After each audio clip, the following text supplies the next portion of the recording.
రామాయణం ఇది కేవలం ఒక కథేనా లేక మన జీవితాన్ని మార్చే మార్గదర్శకమా?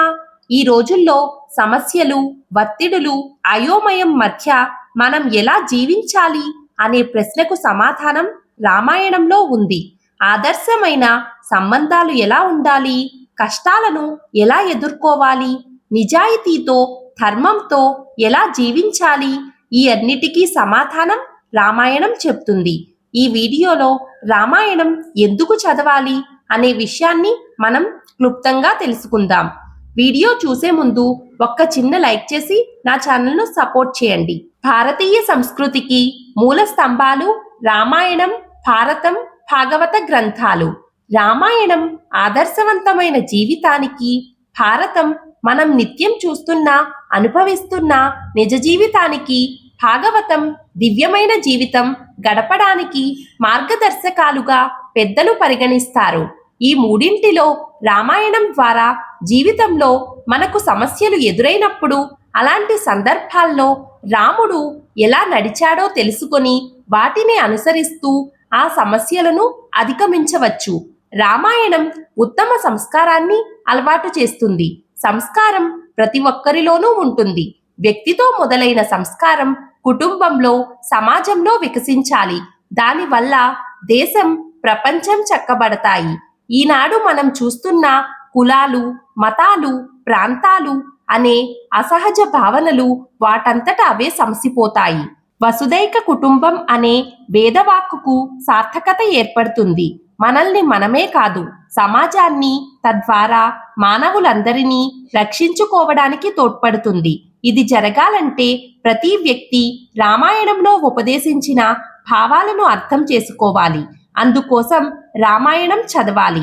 వర్తమాన పరిస్థితులకు అన్వయించుకోదగిన ఘట్టాలు ఎన్నో రామాయణంలో ఉన్నాయి. వాటిలో కొన్ని దాంపత్య ధర్మం తెలుసుకోవడానికి. వైదిక సంస్కృతిలో దాంపత్య ధర్మం అతి పవిత్రమైనది. ఈ విషయాన్ని సందర్భం వచ్చినప్పుడల్లా వాల్మీకి ప్రస్తావించాడు. సీతారాముల మధ్య నెలకొన్న ప్రేమానుబంధం అపురూపమైనది, ఆదర్శవంతమైనది. వారి మధ్య ఉన్న పవిత్రమైన ప్రేమను బాలకాండంలో వాల్మీకి ఇలా ఆవిష్కరించాడు. ప్రియాతు సీతారామస్య దారాః పితృకృత ఇతి గుణైరూప గుణైశ్చైవ భూయ ఏవాభ్యవర్తత తస్యాశ్చ భక్తాద్విగుణాం హృదయే పరివర్తతే. అంటే రాముడికి సీత అంటే మిక్కుటమైన ప్రేమ. అందుకు కారణం తన తండ్రి దగ్గరుండి వివాహం జరిపించడం. పైగా సీతలో సహజంగా ఉన్న సౌందర్యం, సద్గుణాలు రాముడి హృదయాన్ని ఆకట్టుకోవడంతో ఆ ప్రేమ మరింతగా పెరిగింది. ఇక సీతకు రాముడి మీద ప్రేమ ద్విగుణీకృతంగా ఉంది. శివ ధనుర్భంగం చేసి సీత హస్తాన్ని ఆయన అందుకున్నాడు. మరి అయితే తండ్రి వివాహం జరిపించడం ఏమిటి? దీనికి సమాధానం అరణ్యకాండంలో సీత తన వివాహ వృత్తాంతాన్ని చెప్పినప్పుడు తెలుస్తుంది. శ్రీరాముడు శివ ధనుర్భంగం చేసిన తరువాత ఇదిగో నా కుమార్తెని ఇస్తున్నాను, స్వీకరించు అని జనకుడు అంటే తన తండ్రి అంగీకరిస్తేనే కాని పాణిగ్రహణం చేయనని రాముడు అన్నాడని, దశరథుని అనుమతి లభించిన తరువాతే తనను పరిణయమాడాడని సీత చెబుతుంది. దాంపత్యానికి ఉన్న పవిత్రత రామాయణంలో పలుచోట్ల ప్రస్తావితం అయింది. తన ఒక్కగానొక్క కుమారుడిని వనవాసానికి పంపిన భర్తపై కౌసల్య కోపించకుండా భార్యగా తన విధులను దుఃఖంలో కూడా నిర్వర్తించడం రామాయణంలో కనిపిస్తుంది.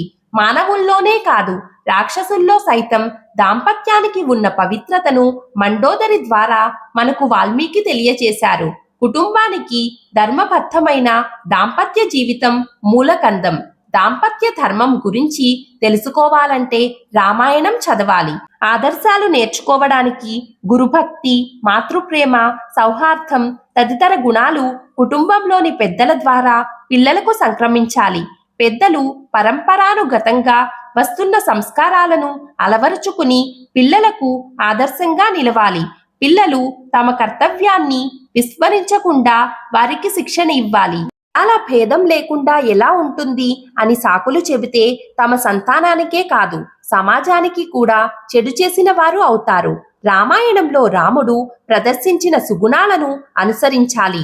దానికోసం రామాయణం తప్పకుండా చదవాలి. నిస్వార్థ ప్రవృత్తి కోసం అర్థం అన్ని అనర్థాలకు మూలం అనేది నానుడి. సుఖమయ జీవితానికి అర్థం అవసరమే కావచ్చు, అదే పరమార్థం అనుకుంటే అంతకన్నా అనర్థం లేదు. రాముడు వనవాసానికి వెళ్తాడో లేదో అని కైకేయి శంకిస్తుంది.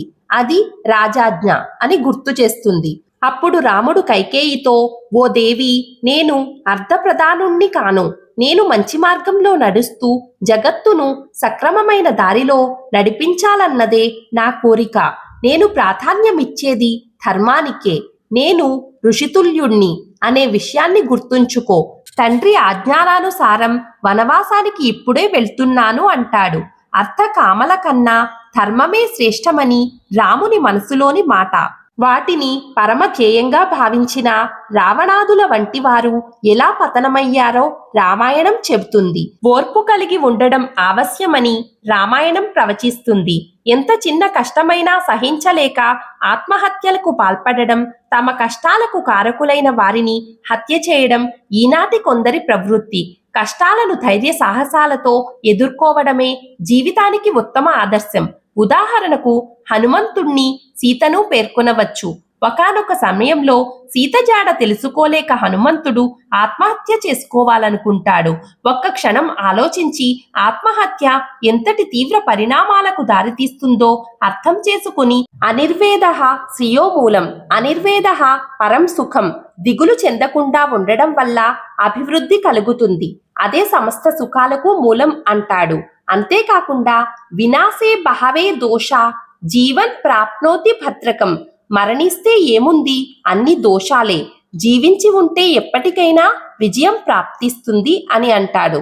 సుందరకాండలో హనుమంత సీతల మనస్సులను చదివితే దైవబలం ఎంతటి ధైర్యాన్నిస్తుందో అర్థమవుతుంది. ఇది తెలుసుకోవాలంటే రామాయణమే దారి చూపిస్తుంది. ఆదర్శవంతమైన జీవితానికి రామాయణం ఆటపట్టు. ఆదర్శ జీవితం గడుపుతూ 11,000 సంవత్సరాలు రాజ్యపాలన చేసిన శ్రీరాముడు రామరాజ్యాన్ని వ్యవస్థీకరించాడు.